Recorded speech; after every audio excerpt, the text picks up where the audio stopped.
Welcome, everybody. It is 6 p.m. on August 10th. Welcome to the Oceanside Unified School District Board of Education meeting that's being held in public. My name is Stacy Begin, and I'm serving in the role of board president tonight. So I'm waiting for people to sit down. They got it. Great. All right. So I'm going to call the meeting to order at 6 p.m. And we're going to go ahead and do a roll call. I'm Stacy Begin. I'm the board president. I'm here. Mike Blessing. Eric Joyce, present. Raquel Alvarez, clerk. We have one board member, Eleanor Evans, that is out sick today. So we have 4 of us. All right, moving on. We have item B, the Pledge of Allegiance. And I'm going to turn it over to Mike Blessing. Will you lead us in the Pledge of Allegiance? Thank you. Please rise and take your hats off, hands over your heart. Ready, begin. I pledge allegiance to the flag of the United States of America and to the republic for which it stands, one nation, under God, indivisible, with liberty and justice for all. Thank you. Thank you, Mike. All right, so item 2C, public report of action taken in closed session. Sorry, I'm looking at my notes. The board unanimously voted to appoint Frank McInnes, Director of Nutrition Services. Yay. Go ahead and stand, please, so we can recognize you. Is Frank here? Oh, there he is. Thank you, Frank.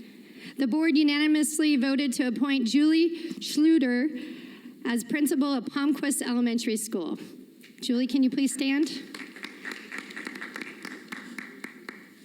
The board unanimously voted to appoint Kenny Wright as principal of King Middle School.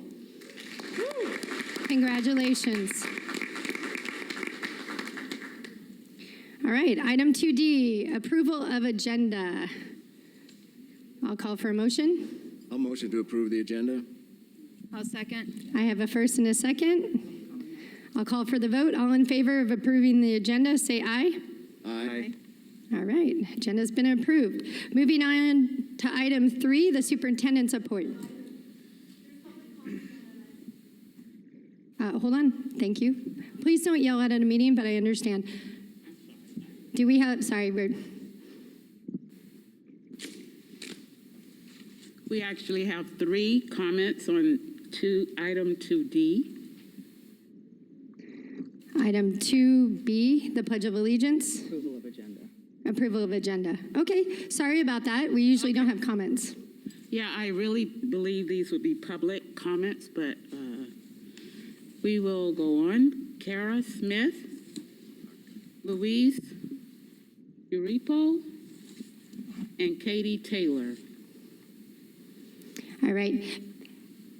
Before you start speaking, I just want to let you know we have 2 different types of public comment. We have public comment on agenda items, so I apologize I hadn't gotten that information.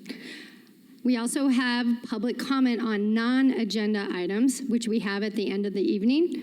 So I just want to say you have 3 minutes, and you will see the time up on the screen up there, so you kind of have a visual, and I will stop you at 3 minutes, so I don't want to be rude, so try to stick to your 3 minutes. Time's going. And then the rest, the audience, if I could ask that you refrain from any shouting or jeering or yelling or celebrating. I really want to hear the public comments, so do my other board colleagues. So I'll turn it over to you. Okay, hi, my name is Kara Smith. I have 2 students in the Oceanside School District. My son will be going into 1st grade this year. My understanding is it's been requested by people who feel the same way as me for the mask choice for the parents to be put on the agenda, and it wasn't. So I'd like to also request that it get on the agenda for next time. There's a lot of people who feel very strongly about this. That it's not just about comfort either. I would like to suggest you guys looking into the health benefits of not wearing a mask and the health problems for social emotional learning. They're still learning cues from facial expressions. I've found research articles on JAMA that talk about the CO2 buildup within the mask, that especially for children and younger children especially, which my kids are younger children, so I'm really concerned about that. I just think that also it's incongruent that they go outside and play together without masks, unrestricted with social distancing and such. And I think for some parents, it kind of like keeps them from making a big fuss because they're like, oh, at least they get to do that. But in my mind, that just shows that this isn't really like a concern about them interacting closely together. So it doesn't make sense that like the policy is mask indoors and then outside they could play close and touch and all of that. I really, really don't want to homeschool because I don't think I'm really a teacher, but it's getting to the point where I'm like concerned about stuff. I'm even concerned about shutdowns, but the main thing right now is the masks. And I think that parents should have the choice. People at home have had the choice to be vaccinated if they want to or not. And back in the beginning, we were kind of told everything would get back to normal once, the vaccine was out, and it is. So kids are not really affected by this. When the flu comes around in flu season, which does affect children, young children can die from it. We never do big shutdowns or mask wearing at schools for that, so that doesn't make sense either. And that's about all I got to say. So thank you. Thank you. Louise?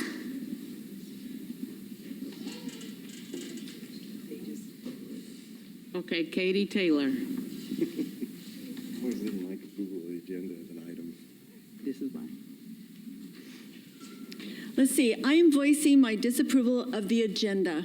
The board has placed public comment at the end of the meeting. Number 14, public comment should be the first and most important item on the agenda, not until after adjournment. This demonstrates complete lack of respect for Oceanside parents and residents who want the board to hear their concerns and questions. I'm sure this is on purpose to avoid hearing the people, hoping no one will wait until they've had their voices heard. If you asked everyone in this room and what their opinion is, and that when they thought public comment should be heard, I'm confident the majority would say at the beginning. But like everything else with this school board, you really don't care what residents think. For you, it is all about control and limiting public opportunity to voice our opinion. I'm requesting the board change their agenda procedures for any and all future meetings. Public comment should be the first item on the agenda. Show respect for the people you serve, not disdain of last in line.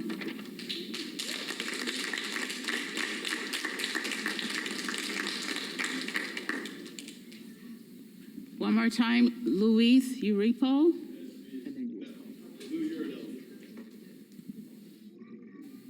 Who you did?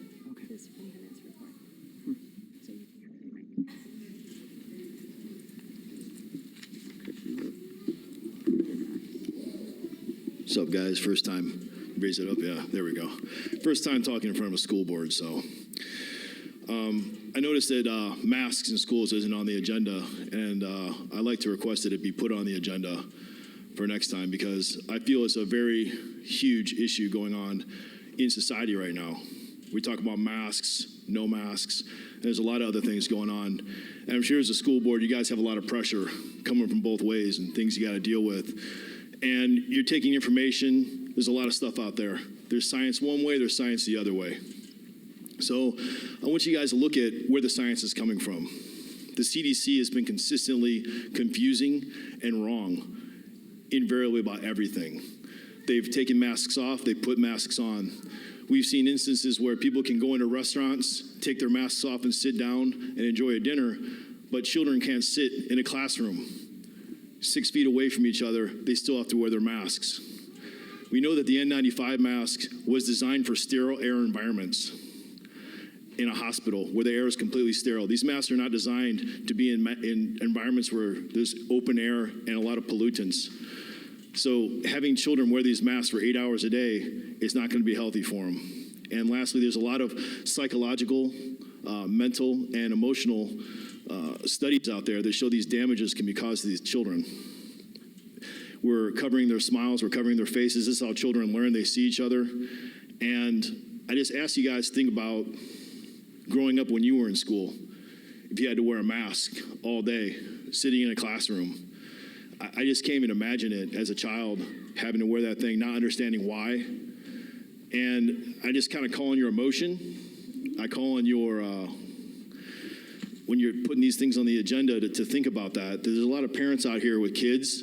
They don't want to see their kids damaged this way, wearing these masks. So I just really want you to think about that. And I have a little girl coming on the way. She's going to be born in November. And if I was going to have my daughter in a school that had to wear masks, I would never, ever, ever allow her to be in that school. I would take her homeschooling or put her in our private academy. So I just want you guys to consider that there's a lot of other parents that feel that way. And I'd hate for something to happen where parents are pulling their kids out of schools, and it gets crazy at that point. So guys, just kind of consider that, and thank you. All right, our next item on the agenda is item 3A, the superintendent's report. I'll turn it over to Dr. Vitale. Thank you, Dr. Begin. I just want to share and remind everybody that the first day of school is Monday, August 16th. And super excited to announce that this year we have transitional kindergarten at all of our K-5 and K-8 schools. And we have a total enrollment of 287 transitional kindergarten students.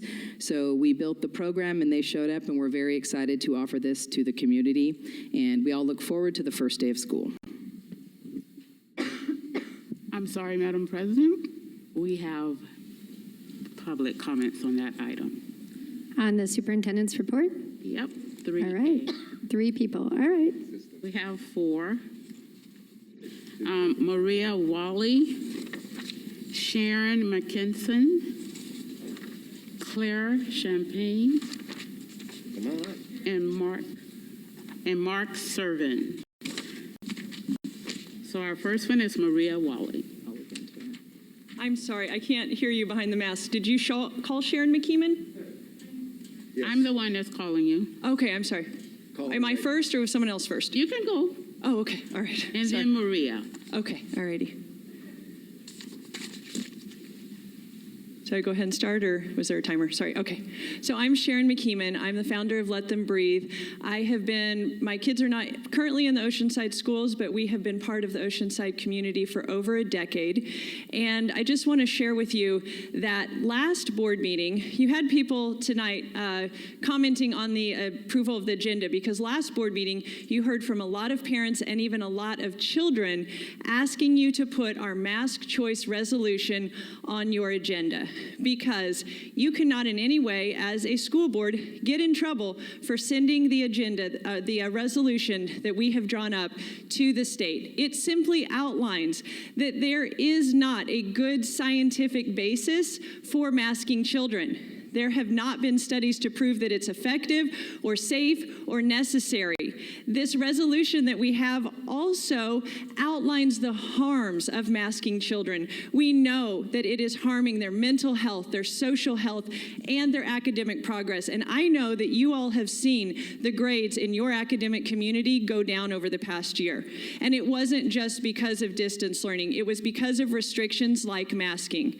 And so this resolution also puts forward that you as a school district won't do anything discriminatory or harassing to a child who can't take it anymore and takes their mask off at school while they are trying to just be part of their in-person education. So that's something that you as a school board can do, and we're asking you to do that. We hoped that that would be part of the agenda or the superintendent's report, that you would be sending this resolution to stand with us and tell the state that you want local control back. You should be able to do your job, and every family should be able to make their own decisions. Because you know what? There's a governor in one of the states that was the most restrictive that just resigned. Because these government officials and agencies, they're not just fallible. Many of them are corrupt and unethical. And we are parents, and we care for our children, and we are seeing them suffer behind these masks. We cannot continue to see this go on. We are saying enough is enough, not on our watch, and we are calling on you for that to be your cry as well. You have a responsibility. We know you're under a state mandate. That's why Let Them Breathe. We're partnering with you. We're trying to help you. We're suing the state of California to try to get local control back for you. And we want you to partner with us.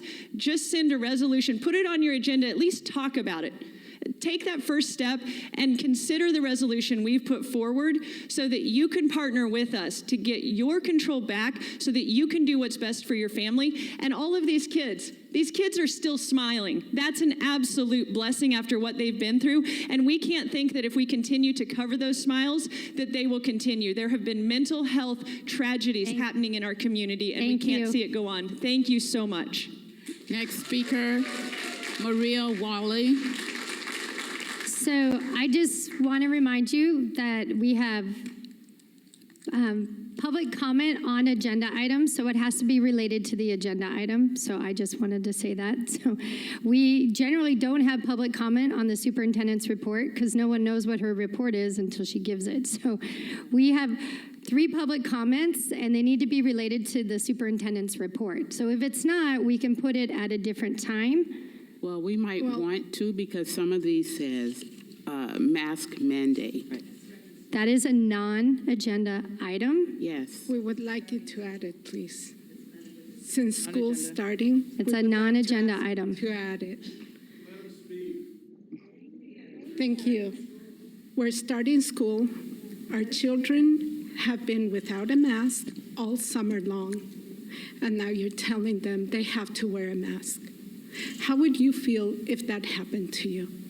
If you've been running all summer long, or swimming, or being at the park, playing with your friends, your neighbors, and smiling, seeing their faces, seeing a smile, and actually feeling love coming through eyes that you could see, an emotion that you could read on somebody's face.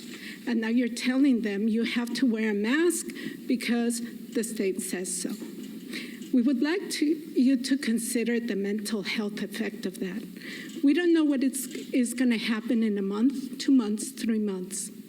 But what's going to happen to our children in 5, 10, 15, and 20 years? What the state is doing by putting masks on our kids is basically saying we don't care about you. We want you to not be able to read people's emotions. We don't care what the mental effect on you is. If you have anxiety, if you have depression, or other conditions that are arising from not being able to read what other people are feeling, from not being able to see their faces and see what emotions they're telling you when they look at you. So please reconsider, put masks on the agenda, and give parents a choice. That's all we're asking, having a choice whether a child wants to wear a mask or not. It is a choice, and we still have the freedom to choose. Thank you.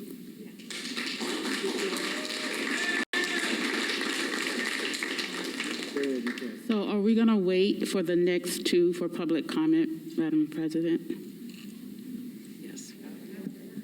We already let 2 go, so that doesn't seem equitable. Okay. But in the future, the item has to be on the agenda. So you should be speaking about TK, which is what the superintendent did share information about. So anyways, call up the next 2 speakers, please. Claire Campaign and Mark Servin. I know, but on the next one, this is going to go down. Sorry. Good evening, ladies and gentlemen. Thank you for your time and energy today. Here is a father of 2, a child that's 10 and 6, knows past the TK age, but we're parents and members of the Oceanside community, want to express our concerns that our children are unable to learn to read and write because they're hidden behind these masks. And as a concerned parent, I want to just voice the fact that we need to have that option for our children, and we would like you to consider that. With all due respect to everything that's been passed down by the CDC, it has been very hit and miss, flip and flop this week to that. It's always changing. It's an ever-moving target. And I think the end goal for the success of the school district and the board members is to have children in classrooms learning to the best of their ability. And to do that, they need to be able to breathe properly for their health and for their cognitive abilities. So we ask that you consider this, and please let it be an option that the parents choose what's best for their kids. Thank you.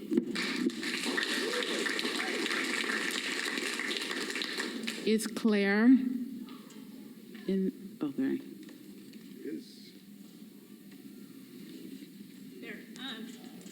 I didn't come prepared to speak, but I would love to speak. But I really do feel it's important to have this on the agenda. And I have not been to a meeting in many, many years. I see that you started counting me, so what I'm going to do is I'm going to talk for about 45 seconds, get some blood sugar up in me, and then I want to hear what you have to say about TK, because I had an issue about that about 16 years ago, and it affected my son traumatically. Not traumatically, just drastically. And actually, Smedley, I think I saw Smedley here. Is he here? Was Mr. Smedley here? I'm sorry. He could attest to some of those effects of TK situations. So I will bow out for the next 2 minutes, or however long it takes, and then I'll take my next 2 minutes if that's okay. Is that okay? No. Would that be all right? No. Want me to keep going? Yeah, you got it. Okay. You have the floor right now, and you have 2 minutes. Okay. Back to the mask thing. I really don't feel that maybe half of you really want to be wearing these masks, or maybe you do. I don't know. I don't know how anybody feels. And you know what? It doesn't really matter whether I know how everybody feels. I just know that everybody needs to do what's right for them. And I don't care what's right for their kids, what's right for their grandparents, and everybody in between. And I really don't think I need to say anything other than we live in frickin' America, people. We live in America. We don't live in Nazi Germany or pre-Nazi Germany. We don't live there, people. And I'm saying people to you because I kind of feel like you know where I'm at. And I think all of you know where I'm at. Just wake up in the morning and realize what world we're living in right now. And it is out of this freaking world. Can you just wake up, everybody? And I'm not talking about you or you or you. I'm not pointing any fingers. I wake up and I look at myself and I go, what the hell am I going to do about this? That's what I'm going to say. I mean, what am I going to do about it? Because I am not happy with this world I live in. I am not happy with my friends, my church, that have lost a woman, who have lost their mother. I have lived what that woman lived. I know many of you know who I'm talking about right now. Because if you don't, God help us. We need to be helping one another. And that's all I have. Thank you. Thank you. All right, moving on to the next item. Item 4, board reports. I'm going to turn it over to Board Trustee Eric Joyce, the Vice President. Do you have a board report tonight? Just very briefly, I've been to several district meetings over the course of the last month, and mostly right now I'm just thinking about how pumped my first grader is to go to school next week. He's been begging about it all summer long. So he misses his friends, and we're lucky to be able to send him back into a safe environment. So I'm looking forward to this year, and so I'm excited. And I appreciate everyone that came and spoke from a love for their kids, and I think we all share that. So let's start this year on the right foot, and I look forward to a great year. Thank you, Eric. I'm going to turn it over to Raquel Alvarez, School Board Clerk. I know for me, I've just done a couple of things as far as being back on campuses with registration, getting to see families and everybody back at the school sites and on the campuses, excited and ready and motivated to be back in school. And just, I know for my own child, it's a new school, all for him again. And just, I'm excited for him as far as everything goes, and just new classes, a new environment, new people. And just again, going back and seeing everybody that he had missed over this past year and a half has just been kind of crazy. And so the excitement is there. I'm excited for him. Going back onto these school campuses again and seeing the registration, helping through the registration process was actually kind of cool, because it brought me back in the sense of just wanting to be back on the school's campuses, motivated to help our students to succeed, to be the young people that they're meant to be. And that means just being them and being on a campus, excited, ready to learn, and to just prepare for their futures overall. So thank you to all the administrators that allowed me on their campuses and had me on their campuses to be a part of that, because it was just the most amazing time for me. I know for like my own, it took 2.5 hours of registration, which was kind of fun. In the chaos of it, because we didn't get bumped anywhere. We went through the process. And so it was kind of cool for him to see that, oh, mom didn't get me bumped. I just get to do what everybody else does. But again, I am excited for this school year to be back, to see our teachers back with their students, ready and encouraged to teach them, to learn with them, to love on them. Because it's what they do. It's what our staff as a whole does, our administrators, our certificated and classified, everybody together, because it takes a village. And I love our village. We have an amazing village. And I thank you all as we prepare and get ready, because we're a week away. We are really a week away of just making this all come full circle again. And so thank you again for everybody, for all your hard work, from administration to all of our staff. Thank you so much, and let's go. Let's do this. And thank you again. Thank you, Raquel. Mike? I'm about 30 years out of having kids in classes at El Camino and Martin Luther King schools, but I know you guys have all been working really hard this summer to get ready for classes, so I'm happy for that. I did attend one event last week with our fellow board members. It was retirement honorees for the 20 or so honorees who retired this past year with us, came to the Oceanside Museum of Art, and we had a nice little ceremony with them, and it was great to see them move on with their lives to future careers. Thank you. Thank you, Mike. I also attended that retiree event, and it was amazing seeing all our retirees from 1920 and 2021 meet outdoors. It was great. I also went through registration at Chavez Middle School, where we are tonight, and my son is both anxious and excited for 8th grade. So, all right, board reports are concluded. We're moving on to item 5, general consent items. I'll make a motion to approve. We do have. Oh, we do have, sorry. I'm sorry. We do have comments on 5Q and R for under general consent. Okay. So first, I'm going to make a motion in a second, then we'll have public comment. So I made a motion to approve. Do I have a second? Thank you, Eric. We have a first and a second. Now we'll have public comment. Patty K. So Patty will be speaking on 5Q and 5R. So for those of you without an agenda, 5Q is approval of contract with Curriculum Associates for iReady. Is that what you're speaking to? Thank you. Yes. Okay, great. What was your approval on when they voted? Was it on all the general consent items? We haven't approved anything. We just made a motion.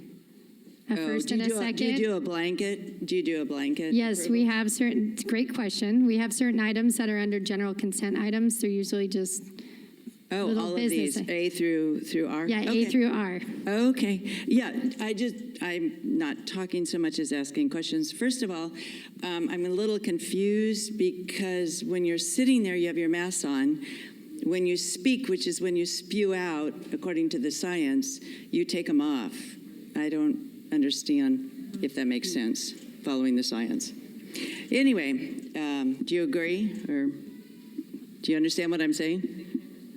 Are you speaking to item 5Q? That was a general question. 5Q and R.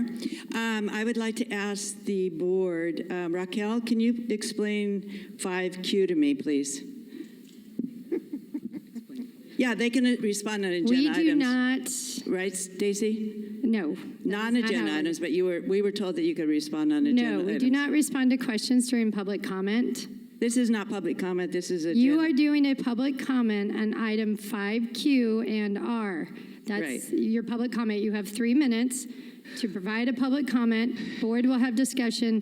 Then we will take a vote for item 5, which is general consent item. So you're to be speaking right now on the topic of approval of contract with Curriculum Associates, iReady, for the 21-22 school year. Okay, so we can never ask questions then of the board, is that correct? For clarification? No, we do not respond to questions. Oh, I'm sorry. Yes, you're right, Graham. We can ask questions but not get an answer. So how does that involve the public? I don't quite understand. Just a few clarifications. Anybody? No? No comment. Okay. No, and then ask questions, which is what I'm doing. Excuse me, do you have the floor? You said anybody. Do you have the floor?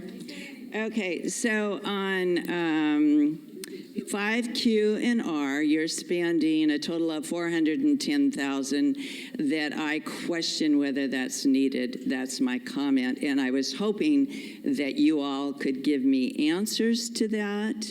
But we just have to sit here while you vote, is what I'm understanding. So we have no input on these items.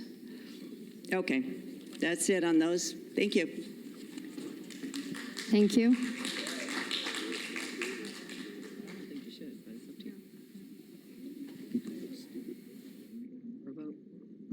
Is our only public speaker?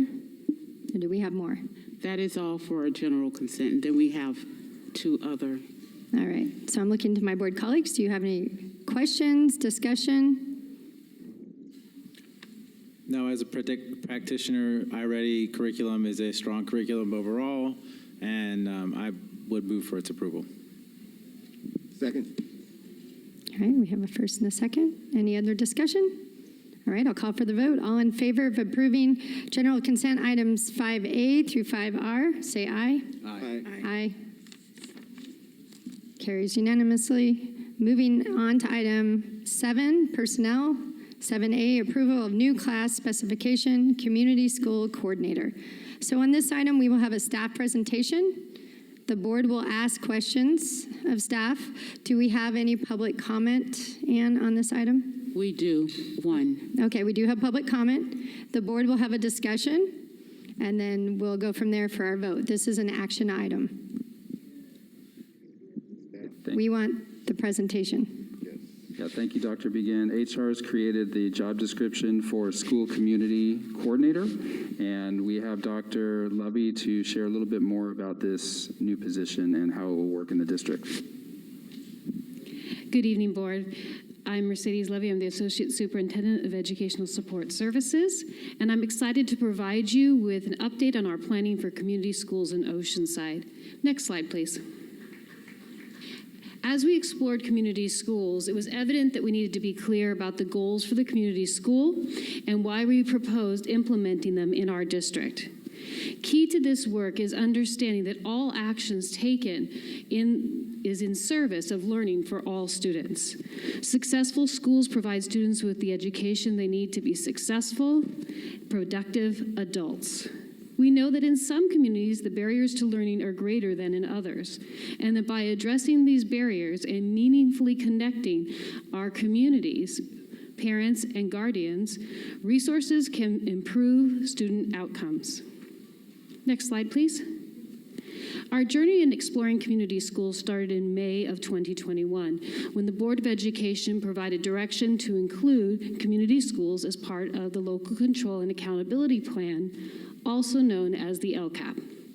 When the LCAP was approved in June, funding to support community schools in the form of community school advisors was included. In July, we have created a job description, which will be on the agenda tonight, asking you to approve. In addition, we reviewed key documents, met as a district leadership team, and started identifying key documents and establishing monitoring and accountability measures for community schools. At the initial district leadership team meeting, you can turn to the next slide, please. This meeting comprised of site principals at Jefferson Middle School, Mission Elementary School, Laurel Elementary School, and Libby Elementary, along with district leadership, met to choose guiding documents to inform our work moving forward. There were several different documents that we reviewed, and we selected Building Community Schools, a Guide for Action, that is put forth by the National Center for Community Schools. In the future, we will add teachers and classified staff to our community schools district leadership team to continue to refine our work. The next slide depicts the fact that we are thinking about community schools as a strategy and way of being. Community schools are not a destination to achieve at one time, but rather a way to reflect upon our work and a strategy for a continuous improvement and engagement. As you can see on this graphic, each phase is consistently evolving and constantly moving forward as we learn more and identify new areas for service and growth. Next slide, please. The community schools work is grounded in the developmental triangle that puts children at the center of all we do. The families and community support the student, and the organizational strategies include high-quality core instructional programs, expanded learning, bringing into the school rather than referring out health and well-being supports, and families are full partners in the process. Next slide, please. As we review the community schools coordinator position, which is on the board agenda, the key to this model is having a full-time dedicated community schools coordinator. This is work that often has fallen to the principal who, as the instructional leader, needs to focus on the instructional program. This person would be a classified leader. The job includes a full partnership on the leadership team, conducting local needs assessments, and identifying and coordinating community partnerships, and identifying services to bring into the school. This person works under the direction of the school principal and district leadership. Next slide, please. The key to the process are capacities in community schools. These include comprehensiveness of program and services, collaboration among stakeholders, coherence as we move forward, and commitment to sustaining high-quality services, programs, and education for all students. As we evaluate the implementation of community schools, we will continue to monitor these capacities closely. Next slide. The core components of schools that are in service of student learning are health supports, both mental and physical, parent and guardian education and leadership opportunities, and expanded enrichment. Next slide. As we move forward, we think it's important to make sure that we establish particular benchmarks for implementation. We have set tasks and identified key evaluation markers at 2 months, 5 months, 9 months, and beyond. As we implement the model, we will monitor and adjust our work to best respond to new learning, emerging best practices, and opportunities. Next slide, please. As we build the program, we will be using LCAP to fund the role of the community school coordinator at each site. To continue the work, we will be looking for grant opportunities from the California Department of Education and the United States Department of Education. Funds that are set aside for expanding programs ended in 2020, but there is a potential for California funding in the 2022 school year for expanding existing programs. And the United States Office of Education has an eligibility for a competitive grant in the fiscal year 2022, which we will be looking to implement. It was canceled for 2021. Thank you very much, and I hope that you are able to approve this position tonight. Thank you. Thank you, Dr. Levy, for the information. Do we have any questions for staff, fellow board members? Comments, concerns? Public comment first. Oh, okay. Well, I didn't know if you had questions. I so. didn't know. Okay, no questions? All right. Anne, will you call up the public comments? Patty K.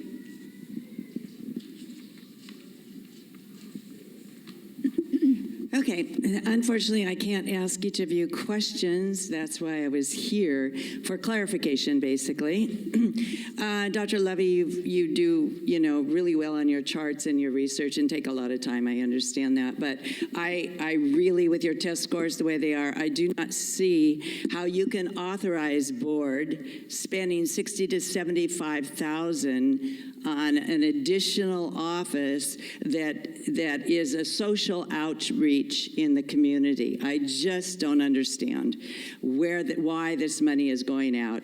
Your slides did not show what I read in the description. It's a community partnership again. Community, what is a community school is what I would ask. If the board could respond, or do you know? It's a community liaison. What does that have to do with teaching our kids reading, writing, science? You're allowing this person to collaborate. You're going out into the community partners, community schools. What does that have to do with reading, math, science? You want to encourage parents to be involved. If parents are interested, aren't they going to get involved? You want to monitor the community schools and the outcome. More money. Create supportive relationships with community stakeholders to build knowledge, connections, services that are aligned with the community school. Represent the district community school initiative with events. Events like this, sponsored by Jordy Sparks, where it's an informational forum authorized by the school district. I cannot believe, where you tell parents if they're illegal how to avoid the law. I mean, it's just, that's your community events. Bring parents in so they can get the community freebies. What does that have to do with the kids sitting in the classroom? I wish you could respond. I really do. Do any of you on the school board really know what you're voting on? You're voting on a community social agenda, not on the classroom, not on the students, when you care so much about the students. I just cannot justify the money spent on this position. Please vote no.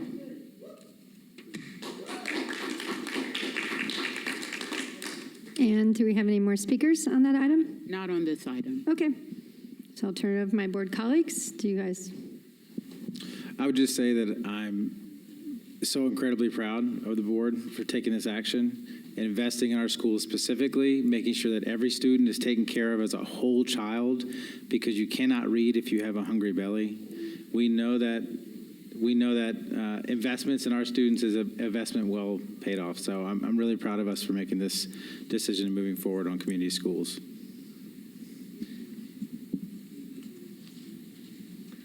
I'll go. I'm fully supportive of this effort. We do a lot of partnerships already that's somewhat disjointed across the district with neighborhood service agencies in partnership with the city, with Vista Community Clinic, North County Health. We do a lot of things now that help our kids be successful in school, and this is one more step in doing that in a quadrant of the city that can use some help like that. So I'm very supportive of it. I believe it will produce good students in our community, so I support it. I think with the 4 schools mentioned are high priority schools. I taught at one of those schools. They're high priority schools. The students there have significant needs that go beyond just academics. I think it's important that we have good management for these community schools and that we start out the get-go. Excuse me, if you're in the audience speaking, we're having a board discussion. So this is your first warning, okay? All right, so high priority schools, we have to make sure that we have proper management and we have the staff to support it. That way it's done well. So I support it as well. I'm excited about it. I think it's a great direction to go. on that note, I'd like to make a motion to make this full and go full circle as we support these students and we go and give them the best that we possibly can, because that's what we're here for. We're here to support our students and to give them and have them help them be successful. That's the biggest thing. So I make a motion. Second. Accept. All right, we have a first and a second. Seeing no further discussion, I'll call for the vote. All in favor of supporting item 7A, say aye. Aye. Aye. Motion carries.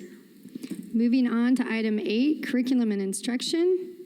We do not have any public comment for this. This is the ratification for purchase of additional materials from Vista Higher Learning. Yes, good evening, Board. This item is to purchase additional materials to support world languages in our high schools and our middle school. And due to increased enrollment in those courses, we need to purchase additional materials. Do you have any questions for staff? Nope. All right, I'll make a motion. I have a first. A second. We have a second. Seeing no further discussion, I'll call for the vote. All in favor of approving item 8A, say aye. Aye. Aye. Motion carries. Item 8B, approval of agreement with Callahan Consulting, Oceanside Unified School District, Secondary Mathematics Initiative 2021-2022. Thank you. Good evening. This again is a item that will support our math instruction at our secondary levels, an identified area of need to ensure that our students graduate college and career readiness with college and career readiness. And this is funded by a grant, not general funds, the Comprehensive Support and Improvement Grant. Just a real quick question. It does support all the sites, right? It's not just one particular school? Yes, this grant is for all of our secondary sites. Is it off? Can't hear you very good. I don't know if it's on, is it? Let me take this stupid thing off. So just wanted to make sure and clarify that better? Sorry. Just wanted to make sure and clarify that it's for the sites, not just one particular site, so that all students will have access to this. And that as we go through and we move forward with getting initiatives like this, that this would be something that all would have access to. Yes, this is primarily around professional learning to increase the skills of our teachers and to focus on the mathematical instruction so that more students will be able to achieve at higher levels for all sites. Perfect. Thank you. Thank you. Any further questions? Is there a report that comes from this, since they're analyzing our current status of math? Yes, there will be some reporting out as well. Nope. Data, like data. I'll make a motion to approve. I'll second. Seeing no further discussion, we have a first and a second. I'll call for the vote. All in favor of approving item 8B, say aye. Aye. Aye. Motion carries. Moving on to item 8C, approval of independent study program master agreement. Yes, the legislature in AB 130 requires that we updated our independent study master agreements, and this is an item to align with that, and examples of what the independent study master contract will be in place so that we may continue with that program. Do we have any questions? Nope. I'll make a motion to approve. Second. Have a first and a second. No further discussion? Nope. We'll call for the vote. All in favor of approving item 8C, say aye. Aye. Aye. Motion carries. Moving on to item 8D, ratify approval of benchmark steps to advance grades 2 through 5 English and Spanish. Yes, this is for additional supplemental materials to address needs of our youngest learners around phonemic awareness and early reading. Approval will allow us to purchase these materials to support those students. Any questions? Move to approve. Second. All right, we have a first and a second. I'll call for the vote. All in favor of supporting item 8D, say aye. Aye. Aye. Aye. Motion carries.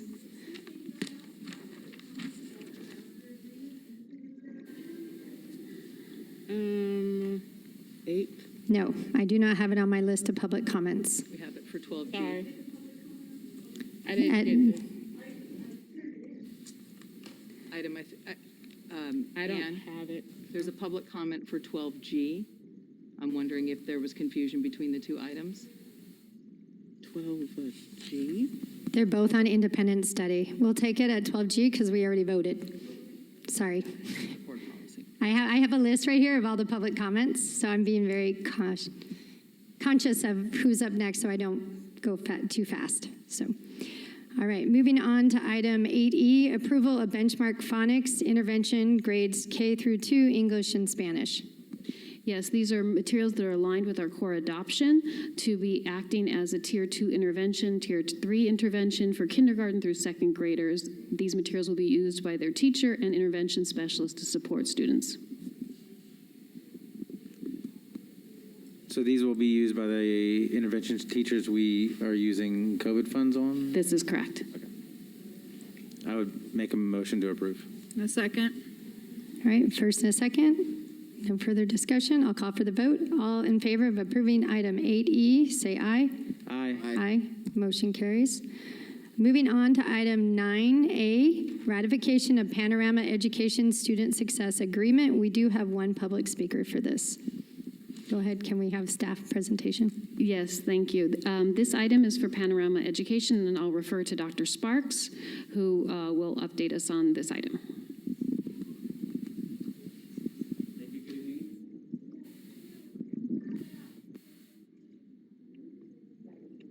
Can you hear me now? Okay. So the Panorama Student Success Survey is our social emotional learning universal screener. It's administered 3 times a year, fall, winter, and spring in grades 3 through 12, and also available in grades K through 2 in a written format. The survey takes between 10 to 15 minutes to complete.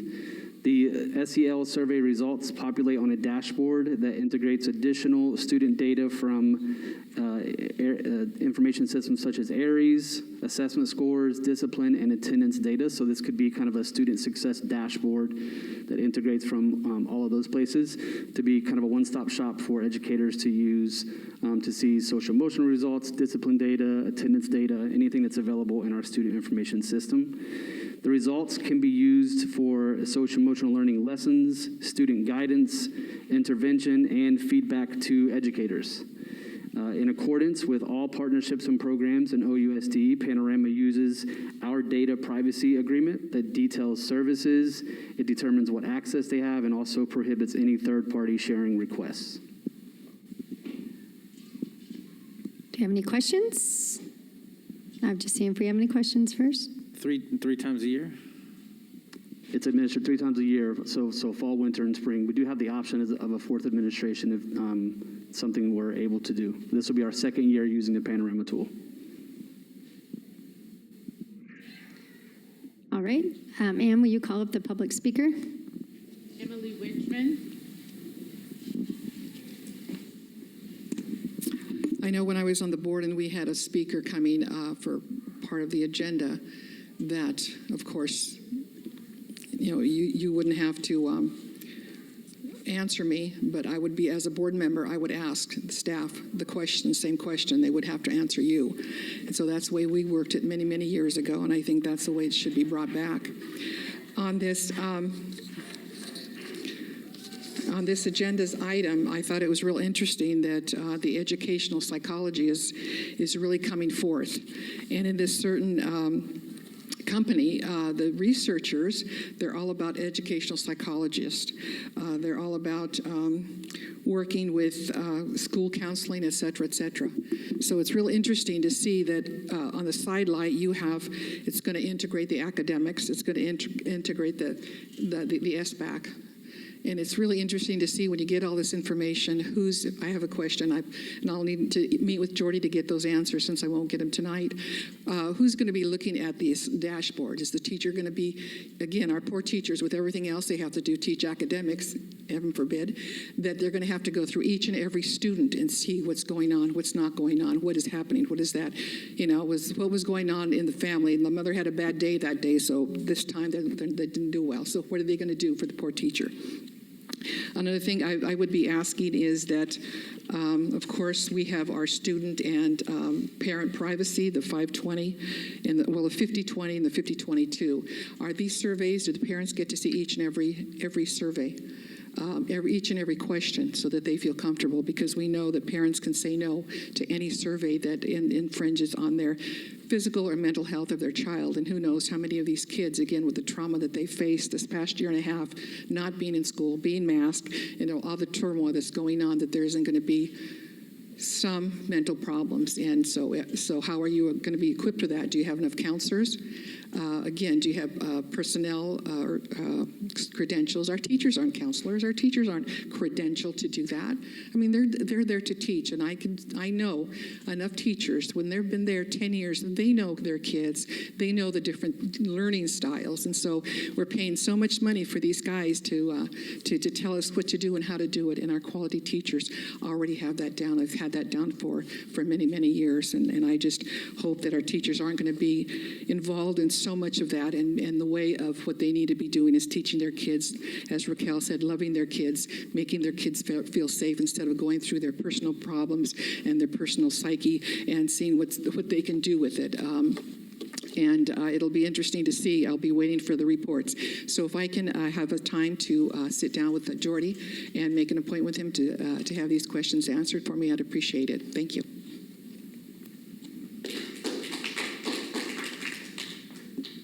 All right, so I'm looking at my board colleagues. Do you questions, concerns?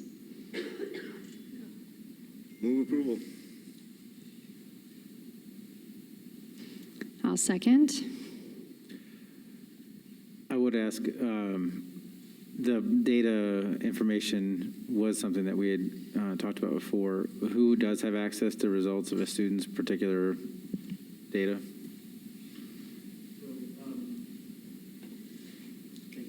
And I would assume that we just doubled the amount of counselors that we have in elementary schools as of this year, so that they would be ones that would have access to that too. That's correct. So at the school site, a school administrator, the student's teacher, a counselor, and a school psychologist could all have access to the students' results. And also parents are able to review the questions and see results on the dashboard as well. And I would assume we still rely on our teachers, because they, as we know their students so well, to make those recommendations for counselors to see them. But this is another tool for them to use on a regular basis that they can check in with kids. It's a check-in. It does provide a check-in opportunity for students as well. It's one of the features of the Panorama tool. Thank you. All right, we have a first and second. Any more discussion or questions? Seeing none, I'll call for the vote. All in favor of approving item 9A, say aye. Aye. Aye. Motion carries. Moving on to item 11, business. I'll turn it over to Dr. Vitale to talk about resolution number 3. Great. So I'm standing in for Dr. Norman, so I will present this item for her. The district requested a waiver of certain surplus property requirements from the State Board of Education for sale of its Pacific property. The State Board of Education granted the district's waiver on July 14th, 2021, and released the explanation of its decision with certain conditions on July 21st, 2021. At its July 20th board meeting, the board reviewed a number of proposals for the purchase of Pacifica and identified Meritage as the top offer, instructing staff to move forward with the negotiation of a letter of intent with Meritage. The board determined, after consideration of many factors, that Meritage's offer was in the best interest of the district for the following reasons: the offer price, the developer reputation, the ability to sustain operations during economic fluctuations, and feasibility of the development proposal. So with that, staff recommends the board approval of this resolution. We do have one public comment for this item. Larry Berry.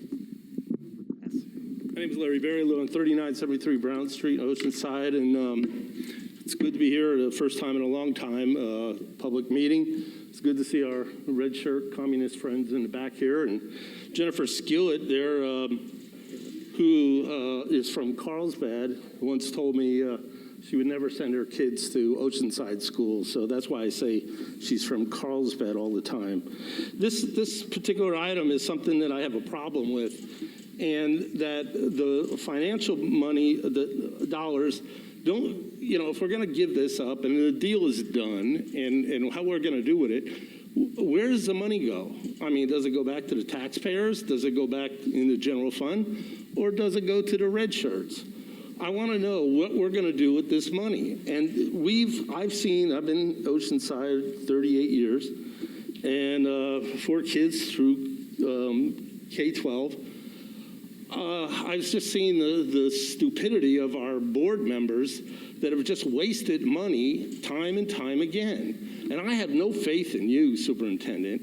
You've messed up big time in a few things already. And I want to know what we're going to do with the money, how it's going to go. Does it go back to pay down our debt? We got bonds out here, school bonds that are out here, and we don't know where the money's coming from. You're spending money and you're giving it up.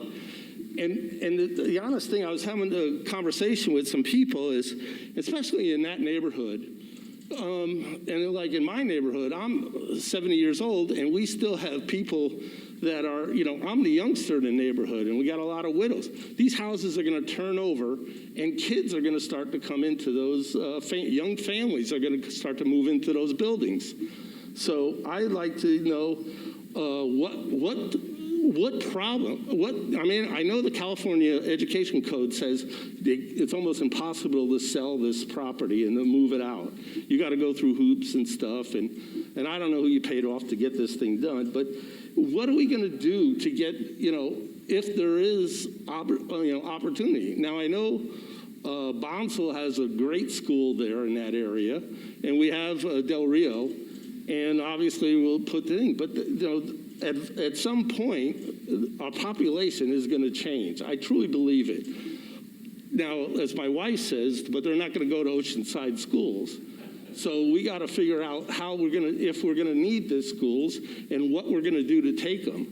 So I'd like to see some actual facts of where the money's going, how it's going to be developed. Is it going to general fund and we're going to give everybody raises and we're going to do pet projects all over the place? And I don't know, the woman that you had, I sat on the oversight committee board, and that woman, I don't know who she is. She's new. She took Soto's spot, and she's just terrible. I'm just going to tell you that. Mr. Berry. That concludes public comment for that item, 11A. Do I have a motion to approve resolution number 3 for 21-22?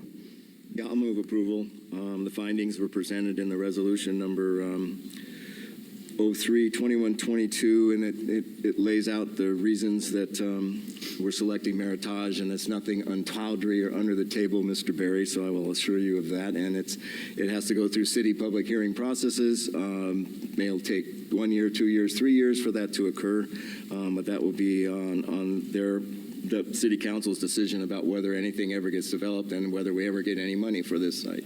And we will spend the money in accordance with the state of California's rules for that towards the benefit of our district and our kids. So I move approval without reservation.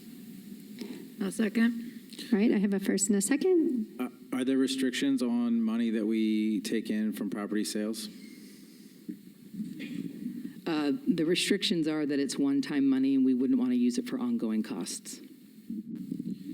The only other thing that we didn't really speak about is in our previous meetings, we made it very clear that whatever development is put on this property, it would remain open to the public. It would not be a gated community, so that those community members could share in the open space it's created within that property as well. So I just wanted to make sure that was on public record. All right, we have a first and a second. I'll call for the vote. All in favor of approving item 11A, say aye. Aye. Aye. Motion carries. Moving on to items 12 on policy development. We do have one speaker on item 12B and one on 12G, so just a heads up. These are policy development. We have school board policy that needs to be updated, reviewed, written, et cetera. So these go kind of quickly because we've all had an opportunity to read them over. So I'll start with item 12A, approval of replacement of board policy 3553, free and reduced price meals. Yes, I'll be presenting this item. The last time this item was updated, this board policy was in 2010. This policy is being updated to reflect new law, SB 138, which requires districts to apply for a federal universal meal service for very high poverty schools, as defined for the purpose of providing breakfast and/or lunch free of charge to all students enrolled at the school.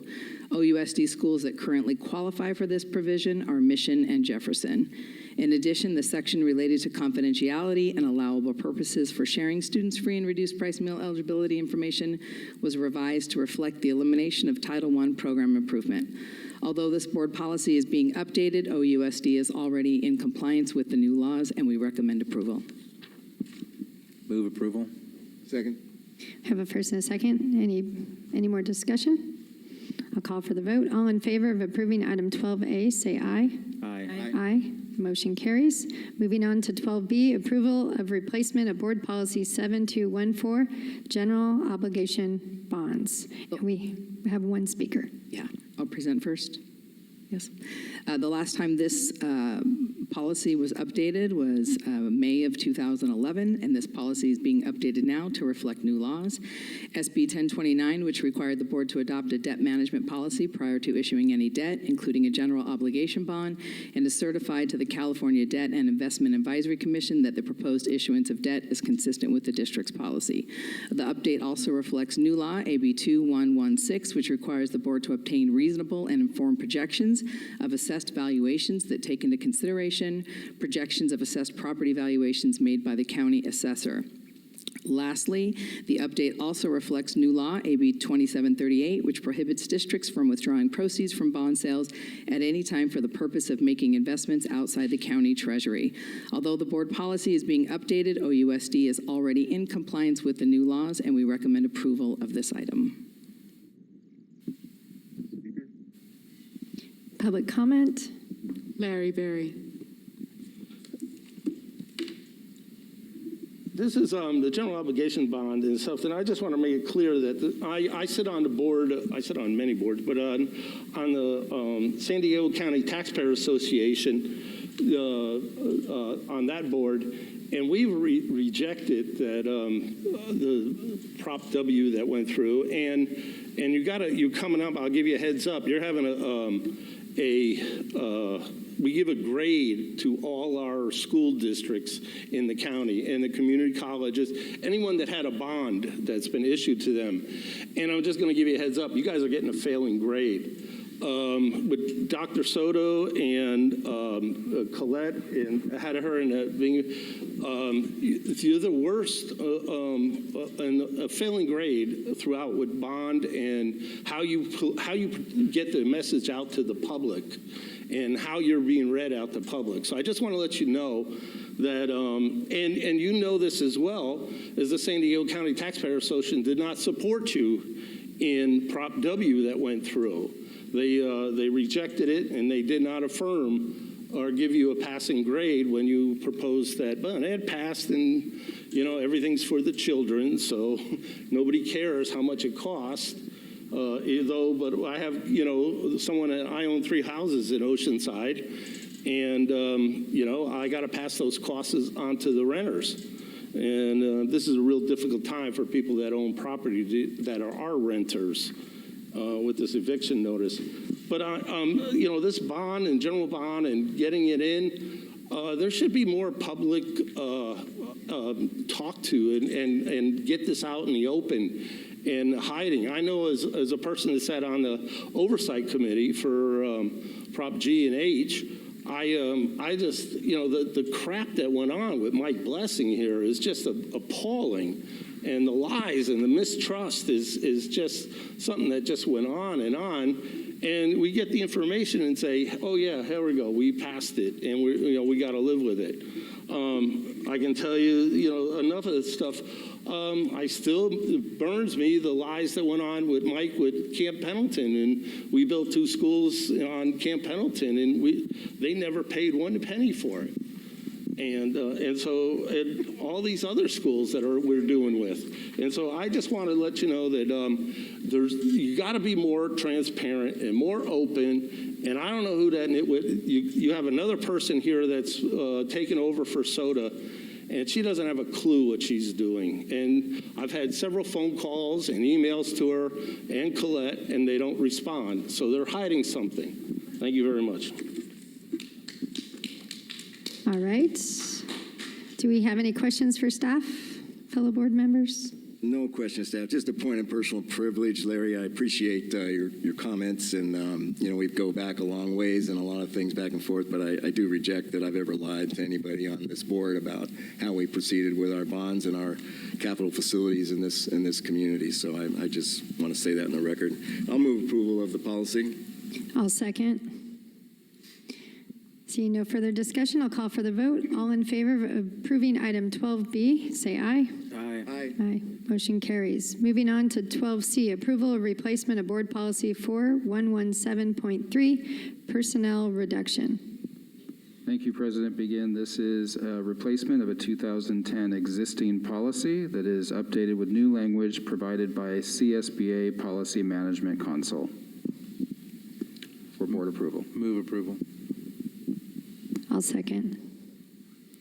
Seeing no further discussion, I'll call for the vote. All in favor of item 12C, say aye. Aye. Aye. Motion carries. Moving on to item 12D, approval of replacement of board policy 4200, classified personnel. Yes, similar as the previous item, this again is just replacing existing board policy with new language for board approval. Move approval. Second. We have a first and a second. Seeing no questions or discussion, I'll call for the vote. All in favor of item D, say aye. Aye. Aye. Motion carries. Moving on to item 12E, board policy, revision to board policy 5030, student wellness. This policy update reflects our best practices and knowledges about social emotional learning, physical education, and our health education. It includes nutritional education and school meals and reflects current law. I also want to note that upon review from the San Diego San Diego County Office of Education, we received an outstanding mark on this policy. Thank you. Any questions for staff? I'll make a motion to approve. Second. We have a first and a second. Calling for the vote. All in favor of approving item 12E, say aye. Aye. Aye. Motion carries. Moving on to item 12F, deletion of board policy 6157, distance learning. Yes, this is a deletion of a policy that expired as of this year in response to the COVID-19 pandemic. Woohoo. Move approval. I'll second. First and a second. No questions. I'll call for the vote. All in favor of item 12F, say aye. Aye. Aye. Motion carries. Moving on to item 12G, update to board policy 6158, independent study. Yes, this is an update to our board policy to reflect current law, AB 130, independent study. All right, we have one public comment on this item. Katie Taylor.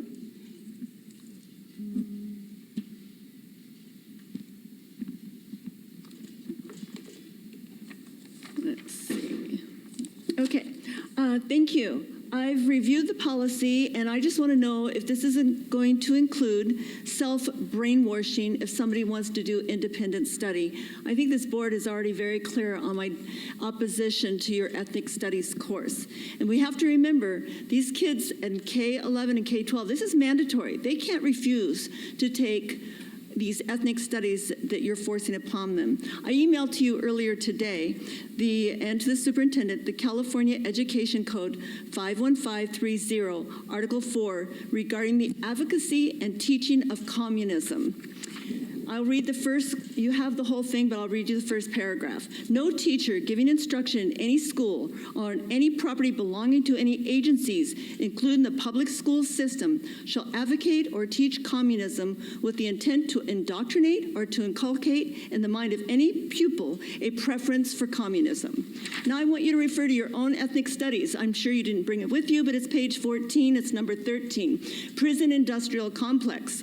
I want to specifically address the use of of materials by Angela Davis, students must read her book, Prisons Are Obsolete, and references to Assata Shakur, which requires reading excerpts from her book. Both are communist. Angela Davis ran for vice president twice on the Communist Party ticket. Assata Shakur, or her FBI most wanted name, Joanne Deborah Chesimard. I brought her FBI poster with you if you'd like to see what it looks like. Is a convicted cop killer who escaped from prison living in exile in communist Cuba. I see no information on your ethnic studies guides where these students will learn about this background information or informing students these women are communist and want a cop killer. And any opinion they spread in their ethnic studies guidelines is from a communist and a killer perspective. Clearly, the outline is prepared to present a very sympathetic communist viewpoint. Plus, students will go into groups to make an informational poster which highlights the key points in Angela Davis's book, further pounding in the communist point of view. The posters will be hung on the campus and distributed within the school. Guests not to the parents. And clearly the goal is to glorify the communist viewpoint of Angela Davis and communist cop killer Assata Shakur. Since the board approved these materials under the guidance of Superintendent Vitelli, I can only presume all approve violating the California Education Code against promoting communism. I can only presume the board approves the teaching and viewpoint of communism, so because they approved the ethnic studies course and the indoctrination that goes with it. Another part of why parents all across California, all across this country, are demanding critical race theory, diversity, equity, inclusion must be stopped. Thank you. And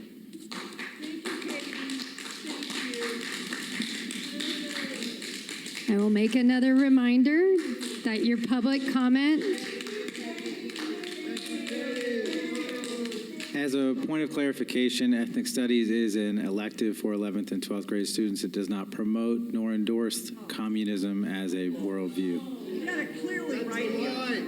Let's move them up. So this item was independent study. So this would have been a non-agenda item for future reference.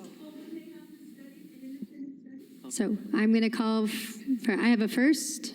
Yep. Second. And a first and a second. I'll call for the vote. All in favor of approving item 12G, say aye. Aye. Aye. I'm sorry, I called point of order. Sorry, I didn't hear you. Is this a first read of this policy, or is this? It's just an update to the board policy, but it doesn't specifically spell out any of the other. Implemented right now. First read and then a vote later? No, not for an update. That's for a new board policy, I believe. All right. So we're going to. So, I'm looking at my colleagues. Do you guys need a 5-minute break or no? You good? All right. How many public comments do we have, Anne? We have 9. 9 public comments. So item 14 is our favorite time of the night. So these are public comments on non-agenda items. We are happy to make sure you have a meaningful opportunity to share information with the board. Each person may speak up to 3 minutes. I would urge the audience not to cheer or clap during their talking because we want to hear what they have to say. So will you call up 2 speakers at a time, or 3, so they know who's coming? Okay, our first 2, Ron Sanders and then Emily Wichman.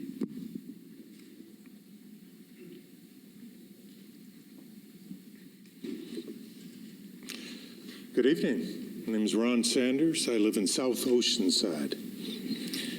I'm here tonight to talk about CRT, critical race theory. This toxic ideology has spread throughout every sphere of American life. Critical race theory creates categories of the oppressors and the oppressed and underlines identity politics. CRT seeks to solve concerns about racial inequality, but instead of solving problems, it creates new ones. It promotes a belief that America is a fundamentally racist country and that our institutions are designed to maintain white supremacy. CRT sees every human relationship in terms of a race-based power struggle. It sees institutions like law, education, and business as the main source of racial problems. Critical race theory holds that most important thing about you is your race, the color of your skin, that's who you are. Not your behavior, not your values, not your environment, but your race. CRT begins from the assumption that racism occurs in all interactions. To see how this works, consider this thought experiment. You own a shop and two people walk in at the same time, one white and one black. Who do you help first?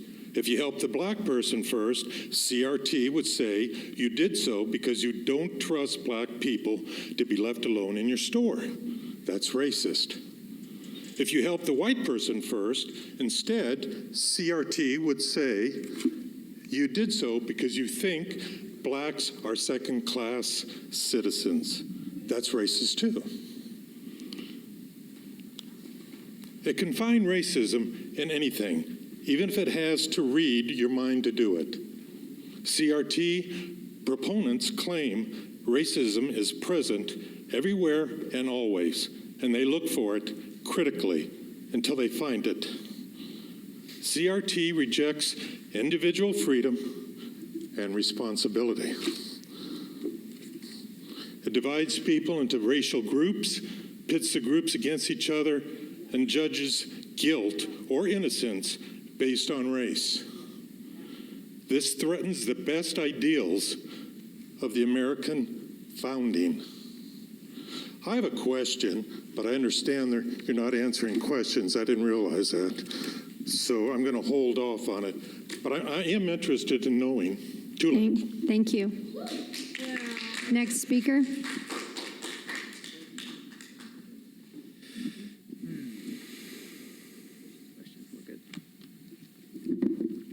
Good evening, Dr. Vitale and school board members. I was not here for the equity and cultural proficiency in the OUSD presentation on June 22nd. I'd like to be with a staff member as I have a couple of questions. I also have a meeting with Dr. Lawrence about the ethnic studies outline tomorrow. I will report to the school board next month what I learned about OUSD's ethnic studies. I made an observation on the first page of the ethnic and cultural proficiency presentation. It's about the two quotes. The second quote on the page by Dr. Anthony King, I understand and I agree. It states, everyone gets what they need to be successful, which includes access, opportunity, and resources. This is a mindset and not just actions. The first quote by Dr. Annette Jackson states, equity is almost like love. It has a different definition based off of people's experiences with it. Equity is an intentional ability to give up privilege and power for a greater good. In my experiences, intentional ability to give up privilege and power for a greater good means communism. I have privilege. I am privileged to be a citizen of this great country. I am privileged to have the First Amendment rights, which guarantees freedoms concerning religion, expression, assembly, and right to petition. I am privileged to live in Oceanside, where my children grew up with other children who are also multiracial and cultural. I am privileged to have parents who struggled and sacrificed to learn a new language and culture and attain the American dream. I have power. I have power to control my own destiny. I have power to use our freedoms for the betterment of my family and my community. I have power to lead and guide my family with our morals and values. And I have power to know where I came from, who I am, and where I am going. I will never give up my privilege and power for the greater good. I pay my taxes. I vote. I am a law-abiding citizen. I give my time, talents, and money to organizations I see a need to support. I live by the golden rule, and I know where much is given, much is required. I am a proud American who will continue the legacy of my family who came to this country for the freedoms, for the many freedoms, and I will never give up that privilege or power. Thank you. Our next three speakers will be Bradley Tobias, Julie Stirk, and Katie Taylor. Bradley Tobias. Hey, good evening, everybody. First off, I want to say, to the board, thank you for serving. I understand that this is a role of public service, and it takes a sacrifice for you. In that, I would also like to state that we are partners in the education of our children. The slide that was up here before stated that the children are at the center of that triangle, and that everything is based around the children. In both you being part of the board, you are responsible to us, the people. You took an oath to work for us. Part of that oath is supporting and defending, we're not defending, but supporting the Constitution of the United States. Nowhere in this Constitution, and I've read this a dozen times, does it say anything about race, about gender, about any inequalities. It simply says, we the people. We the people of this great nation, and that's all. It's we're all equal in every right aspect, or whatever subcategory there is. Which brings me to my point. CRT is unconstitutional. CRT, ethnic diversity studies, whatever you call it, however you paint it, it's not right. First off, it's a theory. Therefore, by definition, it's unprovable. It's what I expect from teachers to teach my kids is 2 + 2 will always equal 4, not 5. That a noun will always be a person, place, or thing, and that's it. I want the teachers supported by the school board to teach my kids facts, cold hard facts, and that's it. CRT also teaches, that kids are oppressed. Essentially, it's teaching that bullying is okay, and there's enough bullying going on, whether it's maskers versus non-maskers, whether it's whatever. It's divisive at its core. It's also a Trojan horse for many things that could happen. Today, the governor of Oregon wrote into law that that common core classes like math, science, things like that don't need to happen. Don't need to be taught. Is that what's coming from next? Is that what's going to be happening here in California, here in Oceanside next? I don't think so. Lastly, I just want to say that there are better things to put our time, energy, and resources to, like trafficking. We are the second highest county in the nation. Thank you for your time. Thank you.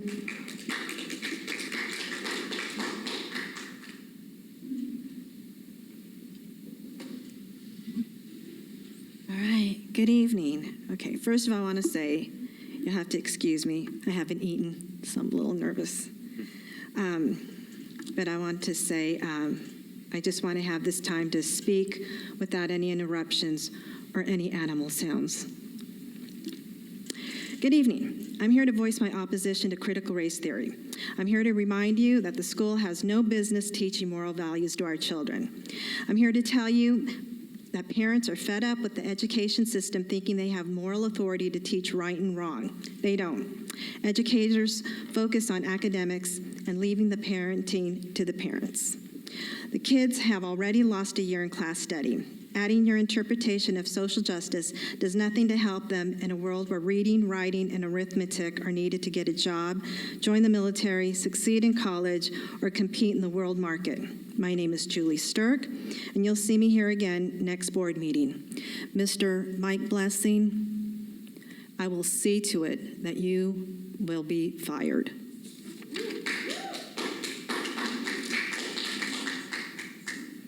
Katie Taylor.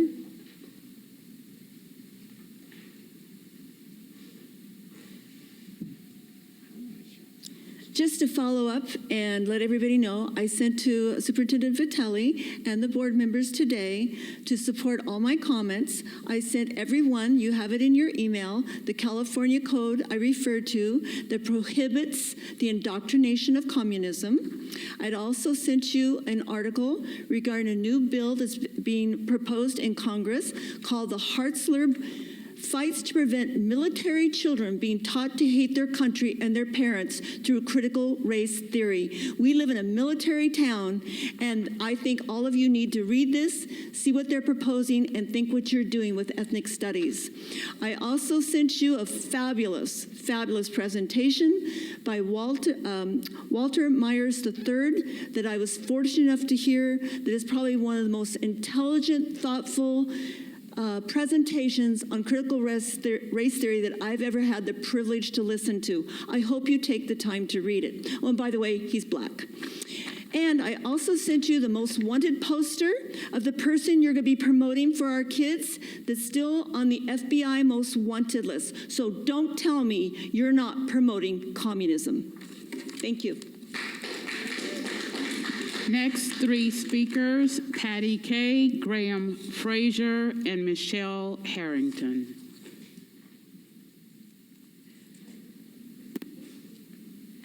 This is for the parents in the room, and I will let all the other parents of the school district know, by the example of the school board tonight, on this meeting tonight, August 10th, that the children in the classroom can remove their masks when they are speaking, as by example of the school board tonight. Every single school board member did. Thank you.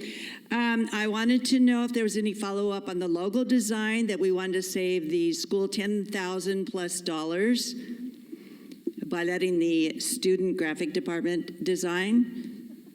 Any comment on that? Okay. I wanted to say that the SEL, the social emotional learning, that you're so concerned about and so emphasizing so much. Well, how do masking your children for 5, 6, 7 hours a day fit into that SEL? Just asking. Okay. Do you really think that China, who is dominating, has an SEL program, people? Really? Korea? Russia? I really don't think so. They are achieving, people. And I understand on the panel here, not just the board, but the other members, I can see the age group, and I understand you going to liberal universities and institutions. I get where you're coming from, but look at us who have years more experience, and I might say wisdom. Learn from us. Don't just be indoctrinated by your liberal education classes. Seriously. I've been in education classes. It's touchy-feely and playing games. Tell me, how many of your teachers, maybe I asked this before, are certified therapists? Because stop holding therapy sessions. They're not qualified. And a real quick story, I took my youngest grandson up to visit a friend of 40 years this weekend, and she has grandchildren and step-grandchildren, and we all played, and we went to Baskin-Robbins. That's what you do in a small town. We went to the sand dunes, and they jumped and played, and we went to dinner. Not until we were sitting at dinner with the three of them and my friend, a former teacher, who was talking about CRT, did I look at the three children from 11 to 13. It never occurred to me when they were playing. One is from a Black Italian parentage, one is from a Black Hispanic family, and one is from European family. Never was the thought in my mind of skin color when those kids were playing. And this is what your CRT is doing. It's putting ideas in their head. Thank you. Next speaker, please.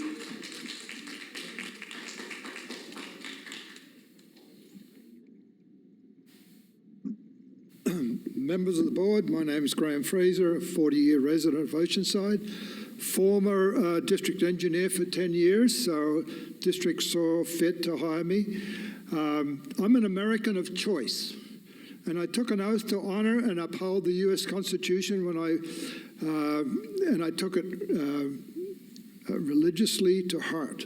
When I saw you pledge your allegiance to the flag, to the Constitution earlier this evening, I was struck by your hypocrisy, since you approved the Methodist Communist teachings under the false flag named Ethnic Studies curricula, which promotes the very opposite principles of the pledge. The curriculum is straight out of the critical race movements. It's a movement playbook whose aim is tearing down every part of the society, including marriage, religion, everything. It's a scorched earth policy towards rebuilding to a yet undetermined utopia. Why is the district lying, Michael and Mercedes, behind this despicable propaganda from the public? Is it because you don't want the public to think the district's leaders are socialist communists, or because of the California Education Code prohibits the teaching of communism, if you heard other speakers? Shame on you. Each of you will be held accountable for your traitorous decision to approve this anarchist-promoting curricula with the insidious goal of indoctrinating students to graduate to Antifa, not to college. The people will throw you out of office when they become aware that the only racist would approve a racist curricula in the name of anti-racism. How dare you allow this to happen with these young minds and to society? Having said all that, I expect by now you have judged me to be a white supremacist or worse. America is not a racist country, but there are Americans who are racist. I'm not one of them, and I can prove it just like I proved that you are the racist. I have a similar family history to that of black slaves brought to America against their will. Like so many of their descendants, I'm also eligible to enter the Victim Olympics, but declined to do so. In similar circumstances, my forefathers were forcibly taken from his family in England to Australia, in chains, to serve brutal masters for 7 years for the crime of stealing 7 shovels. Despite this deprivation, after several generations, I survived and thrived, just like many black Americans have done. For the love of freedom and opportunity, my wife Ann and I legally immigrated to the U.S. via sponsorship of a great American company. Now, 50 years later, our 2 boys, now grown men, both married with grandchildren. Your 3 minutes is up. Oh dear, okay. Can I have one speaker? more minute, please? No, I'm sorry. It's 3 minutes. We are equitable. So, well, I'm going to tell you, I'm mad as hell. Next speaker. Mad as hell and not buying these devilish lies. Speaker. Neither will the general public when they find you out. Michelle Harry, Okay. Mr. Francis. Can you bring Thank somebody you. here to throw me out, please? No, I'm not walking we out don't of need here to till throw I you finish out because you're going to follow the rules. We don't do that. You can't do that. You cannot do that. All right, who is our next speaker? Me. Okay, great. You have 3 minutes. You know, Stacy, you said something last time to me. You said, why don't you come outside and I'll educate you? Thought about that. It just didn't sit well with me. You did say that while you were sitting there. We were talking about a topic, and it just didn't sit well with me, so I thought I'd come back, and I think I'll keep coming back. Because I find this board uninspiring, robotic, and very arrogant. And I wonder, where the heck are all the parents that go to the school? We're the older generation. Where are they? Because I'm getting very concerned. And I want to tell you, last night I heard Larry Elder. He is a product of this great country that we live in. He's running for governor. He's going to knock this Newsom out of the park. He is a black American. And guess what? He never uses the word black or African American. He says, I am an American. Now, we've had it with all of this stuff. I have my little list here about what's going on in this country with school boards. One in Oklahoma saying that little kids that don't wear masks are committing murder. Look her up. She's in Norman, Oklahoma, sitting on these boards. That it's our responsibility that we let this happen. Because I remember in the 90s, as the superintendents make 6 figures a year, I had to break up my workday and go pick up my kid, not only my kid, but 4 other kids, because we were working while you idiots are making way too much money that we just let pass through, because we all think you're all Americans. You're a different breed. We're going to make sure that you don't get into office again. But I had to go pick up my kids, break up my day, while these idiotic superintendents make 6 figures. I want that changed too. You're making way too much money. Your pensions are breaking this state of California. The pensions are they've run us bankrupt. I'm furious right now. I'm just furious from what I heard. I learned more from this group and all of you people here. I haven't heard one thing from any of you that is factual and makes any sense. You guys are tools for the CDC. I'm shocked. At men at your age, you have a whole opportunity to change your view on America and how you teach these kids. Because I'm still working. My property taxes pay for my ability to come here. And having to listen to you is getting more infuriating and more infuriating as you sit there so arrogantly. And you know, it's sad because God says we're all brothers and sisters. And if it wasn't for him, we wouldn't call each other brothers and sisters. We'd just be this glob that grew from something. Why would we have anything in common? We're headed toward communism if you don't watch it. And if you don't grow up and actually listen to what we have to say, we're going to make sure that any political careers that you have in mind are gone. And I never shake, but it's because I'm very emotional right now from what I heard and learned tonight. And Katie is absolutely correct on communism. And I'm raised Marine Corps. You guys are scaring the hell out of me. And my daughter's in her 30s, and she's a nervous wreck. So just consider what you're doing. Thank you. And do we have one more speaker? That was our final speaker. All right, so I am moving for this is off.